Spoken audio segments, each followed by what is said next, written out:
So I'm back with another free agency update. A few players left on the market we're talking about, so let's hop to it. Welcome to the Rines Report with your host, Tristan Blake Rines.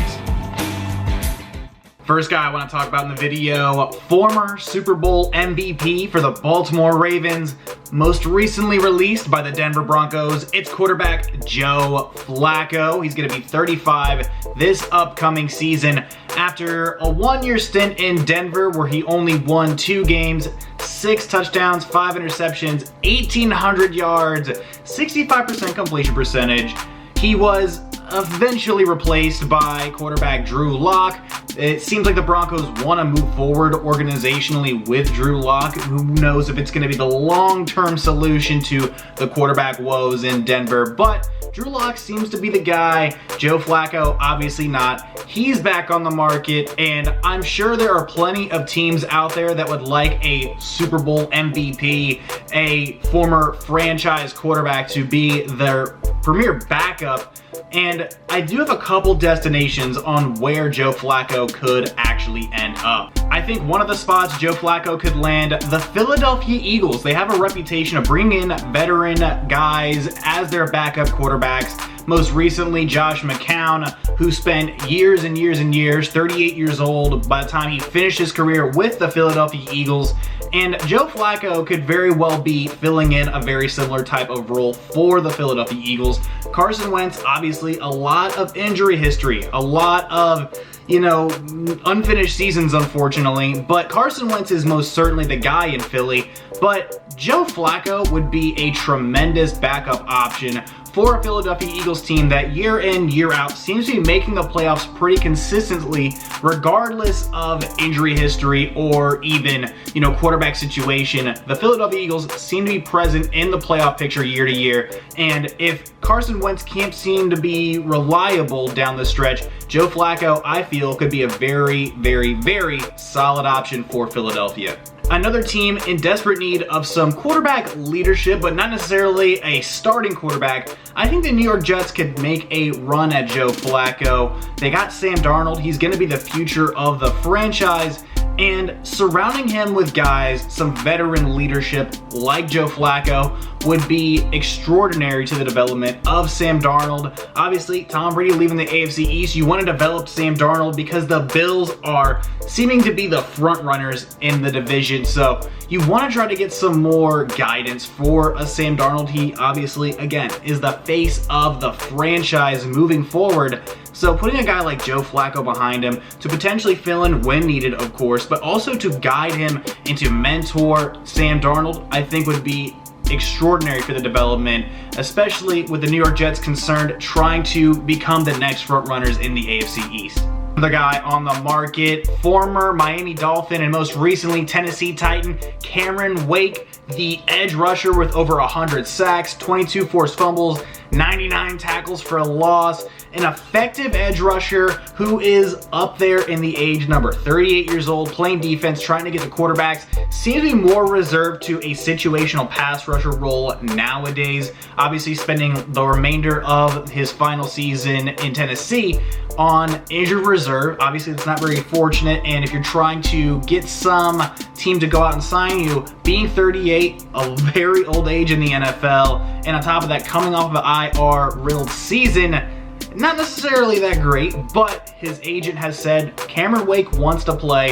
and I think he could very well be a solid difference maker on the defense for a couple of organizations. I think he could very well be a good addition to a team that needs a little bit more pass rush, and Cameron Wake could very well be a great situational pass rusher in the right kind of defense. Couple of landing spots. Number one, the Dallas Cowboys. Robert Quinn leaving in free agency, going off of an 11-sack season, and they seem to like the veteran pass rusher in that defense. They went and got Aldon Smith, and whether or not he's going to play this season is besides the point, but that does show that they are trying to get back into the pass rush game.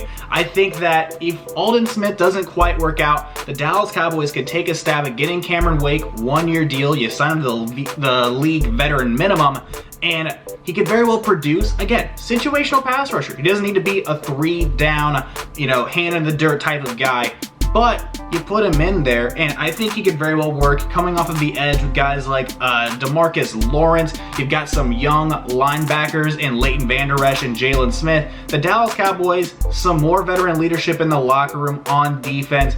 Get the pass rush going so your secondary doesn't have to work as hard.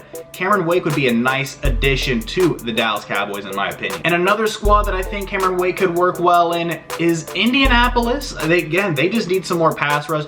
Jabal Sheard on the market. They don't really seem to have that, definite guy that can get after the quarterback. So with a linebacker corps that includes Darius Leonard, I think you added Cameron Wake, some more. Again, veteran leadership, a veteran presence. Make him a situational pass rusher and let him go eat the quarterback. He doesn't need to be on the field all the time. He's not a 100% solution to getting to the quarterback, but Indianapolis could very well put a nice cherry on top of his career. You couple him with a guy like Justin Houston coming off the edge as well, I think it could work out very well. Another pass rusher, veteran pass rusher left on the market. Most recently with the LA Rams, Clay Matthews has hit the market. There's a little bit of issues going on with payment from the LA Rams. But besides all that, I think Clay Matthews has a couple more seasons of viable play left in the tank.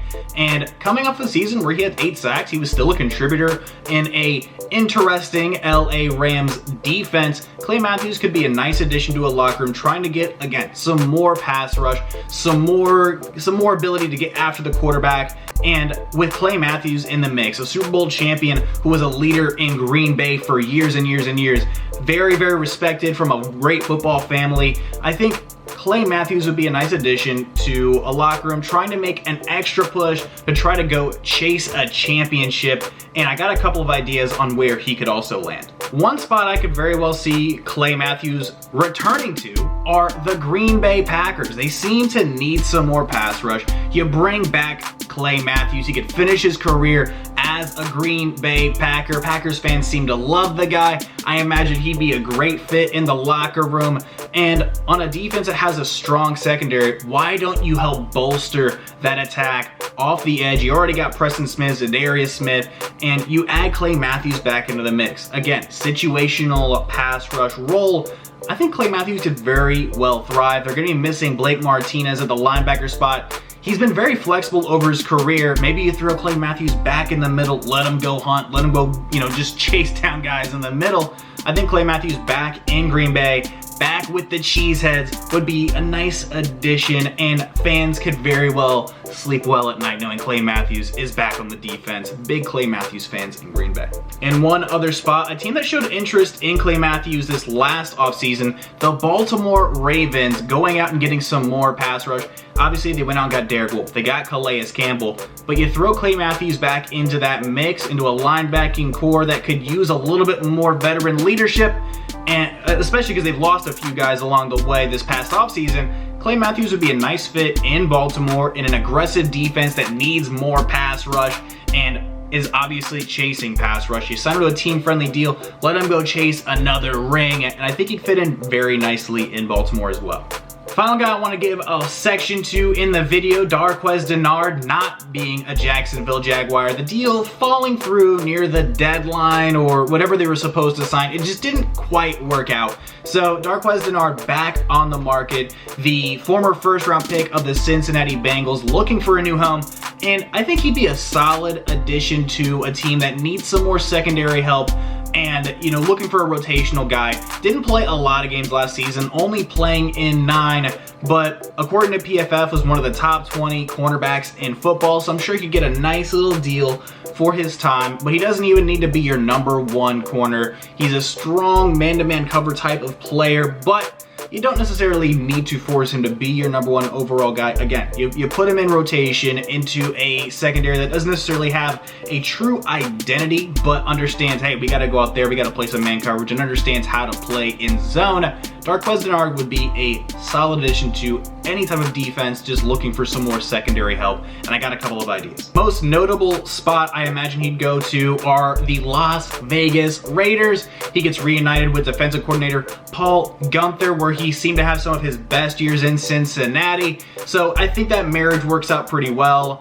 The Raiders have $8.8 million in cap space remaining, and Denard would probably mesh into the defense pretty quickly. And another location that absolutely needs some more secondary help, outside of the safety spots, the Minnesota Vikings need some cushion on the outside. Xavier Rhodes hitting the market. They still got, Smith, they still got Harris, and they have a strong secondary on the back end, but you need to cover those wide receivers on the outside. Denard would likely not be too expensive here. I mean, he'd be costing a little bit, but the Minnesota Vikings need to get better on the defensive side of the football, especially with all their losses on the defense and their salary cap situation being as tight as it already is.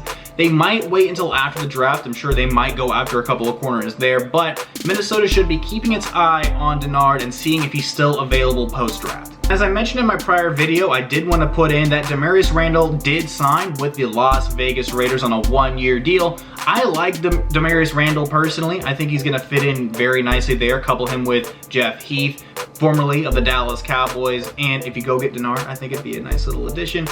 Some more rumor mill stuff. Jadeveon Clowney and the Seahawks seem very unlikely to be a marriage once again. Very unlikely to re-sign in Seattle, and there's some rumors that Jadeveon Clowney could be going to the Cleveland Browns. So gonna keep my eye on that one, gonna keep you updated, and I'm also gonna try to keep you guys updated on all sorts of draft stuff as we get closer and closer. Only a couple of weeks away from the NFL draft. I know we're all pretty much quarantined at home, just waiting for anything exciting and all sorts of news and all sorts of updates about the draft and how it's going to proceed, obviously, that are out there. I'm gonna try to keep you up to date and, let you know everything that needs to be going on with the NFL draft. You can find it right here on the channel. So thank you so much for watching the video. Obviously, you can stick around, watch some more content. You can subscribe, like, comment, share, get the bell on to get notified of every single time I'm dropping a video, NFL related content right here. I appreciate you watching, and I'm gonna catch you in the next video.